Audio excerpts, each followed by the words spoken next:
So ngayon mga kalab ay andito tayo sa fish pond po namin noon. Yes, di ba nakakamiss ang pag-harvest? Pero ngayon po ay makikita nyo po ang pag-harvest sa ngayon. Kagabi ay nag-harvest na po pero sa ngayon ay medyo naglo-low tide na nga po siya. Lahat po ng tubig talaga sa fish pond ay hindi talaga naubos. So ang gagawin na lang po ay ipapump po siya. Tawag naman dito sa amin ay ibubomba po siya. Hindi po siya yung bomba na sumasabog talaga. So ipapasok lang po yung bangka papunta doon sa may fish pond mga kalab. Kaya ito po yung ibig kong sabihin mga kalab. Punta po tayo dito. Ayun po yung bangka mga kalab. Papasok po yan sa loob.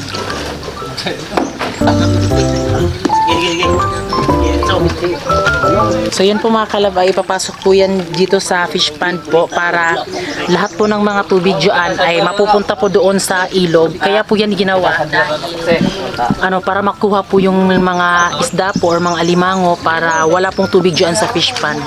Ayan, pinapasok na po. At yung gagamitin po na mga kalab ay yun po, yung may kulay yellow po. Ayan.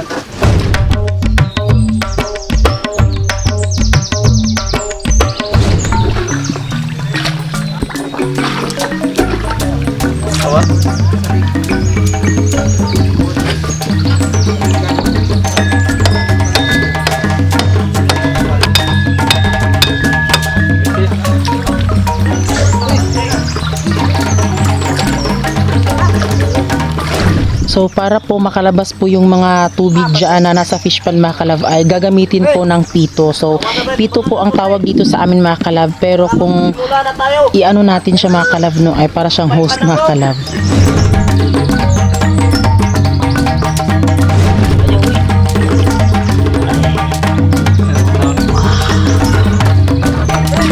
So ayun mga kalab, atin munang lalagyan ng siradura para pag malaki na yung tubig dito sa mga kalab, sa suba, para hindi bumalik ito mga kalab.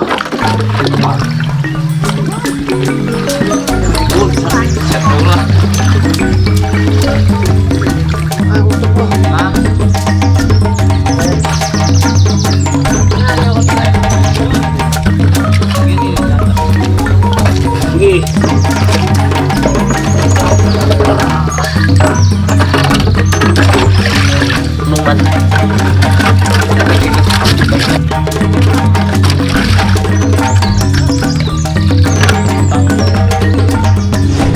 Kapag nailagay na ang siradora, kailangan mong kumuha ng putik.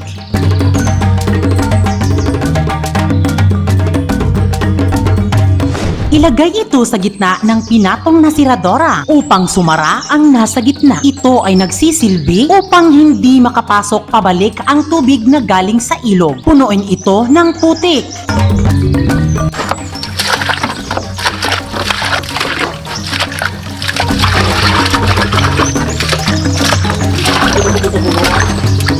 Habang inaayos pa po nila yung pagpapump ay sasabihin ko muna sa inyo kung bakit nga ba hinarvest. Instead na December pa ito i-harvest. Hina-harvest po siya dahil nung nakaraang araw may nakita po si Care na may nagtataan dito. So kilala niya naman at syempre pumasok pa daw sa bahay namin noon mga kalab. Kaya kinuha na lang kasi siya. Kapag hindi siya harvestin talagang magiging kawawa ang fish pond na to. Kaya isa din po yan sa rason kung bakit ayaw na naming magrenta dito dahil sa sobrang napakalikot talaga ng kamay. Kilala naman po namin sila kung sino sila.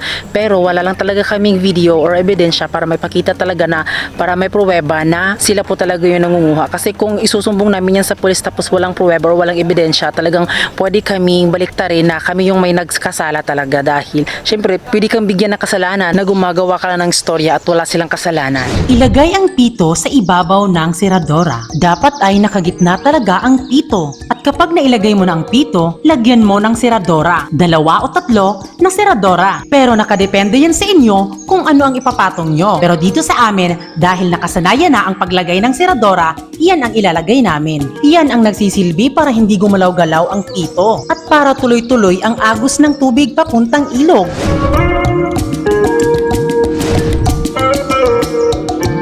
Kumuha ng kulambo upang gawin itong pangharang sa mga isda. Kahit naman ano, pwede. Basta't makaharang ito at hindi makapunta ang isda sa ilog. Kumuha ng maliliit na kahoy at ibaon sa lupa kasama ang kulambo.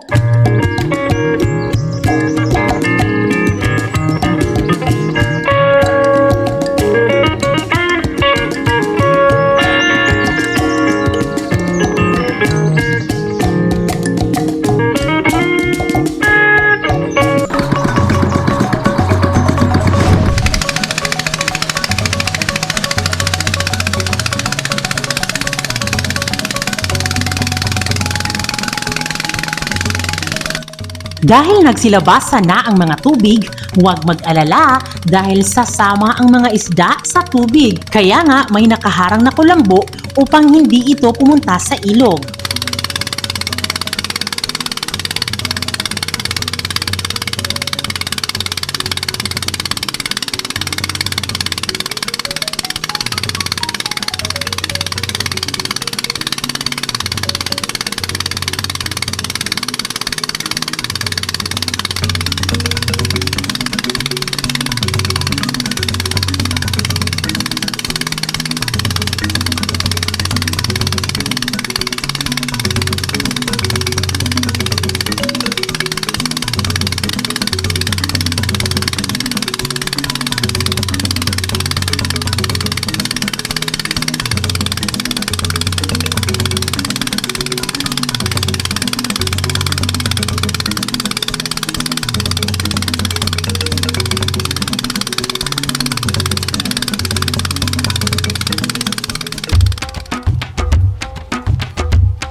Kapag medyo wala ng tubig sa fish pond, nagmamasid-masid sila sa gilid upang maghanap ng alimango. At delikado ito dahil maaaring kagatin ka ng alimango.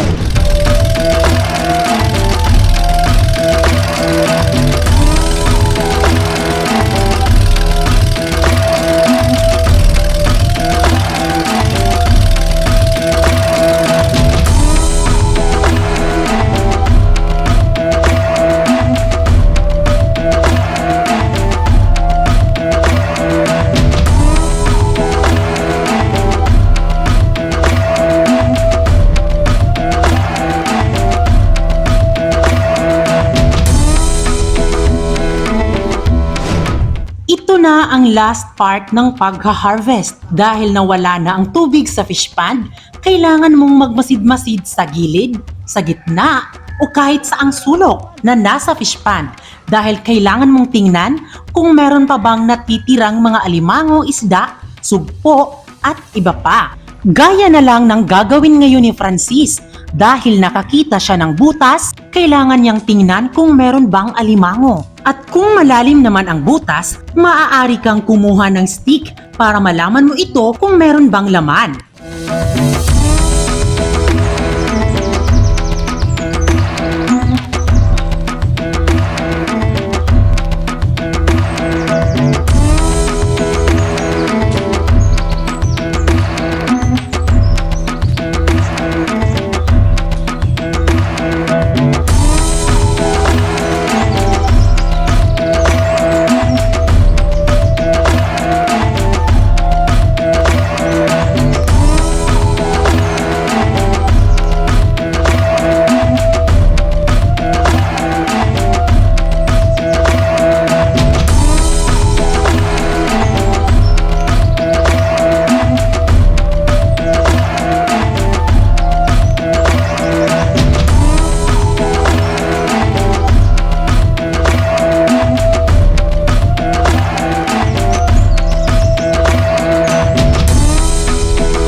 Giant? Ayan. Kuha siya ng giant tilapia.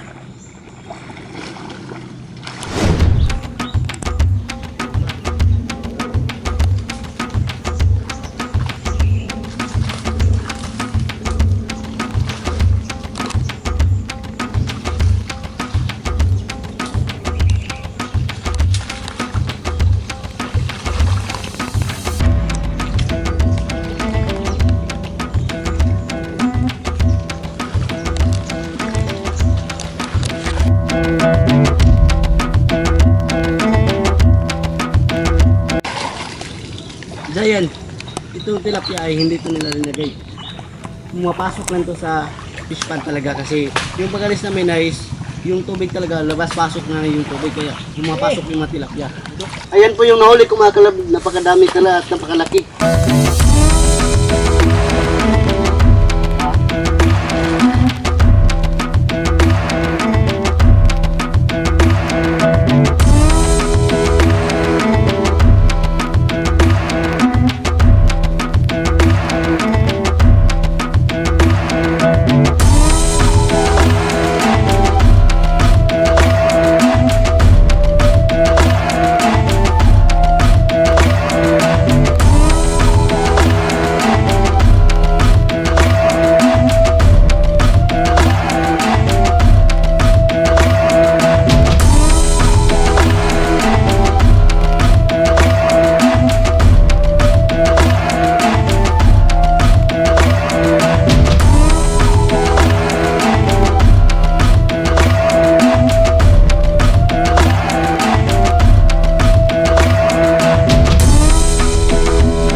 Bukod sa kamay ang gamit kapag nanghuhuli, pwede ka ding gumamit ng lambat o anuman para mahuli ito. Pero ang ginagawa ni Care, ang kanyang gamit ay kahoy upang paluin ang isda para mas madali niyang mahuli.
Sa lahat ng nagsasabing scripted daw ang paghuli ni Francis ng alimango sa lupa na may butas,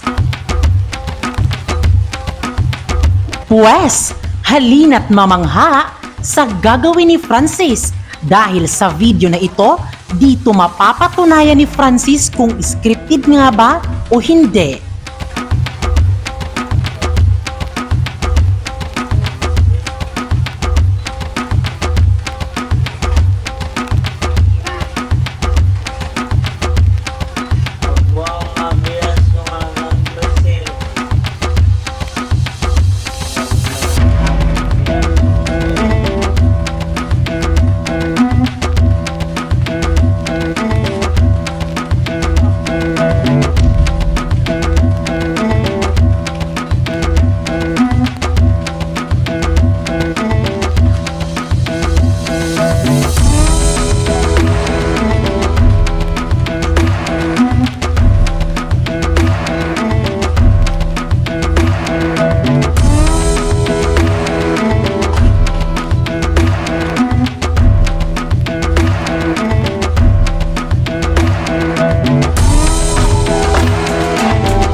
O ano, scripted pa ba yan?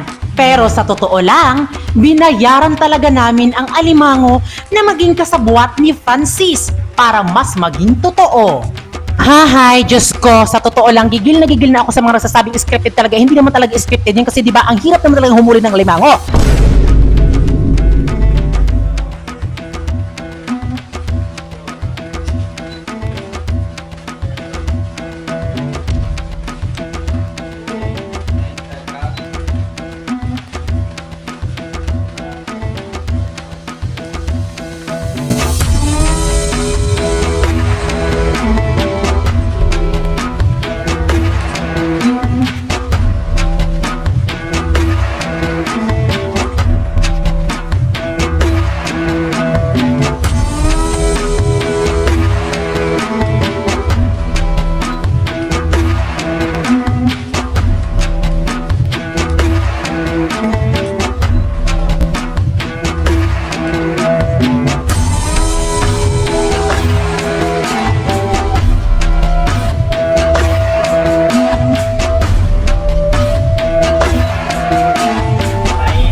So ayun mga kalab, ito po yung kuha namin ng crabs mga kalaboy. Papakita nyo din.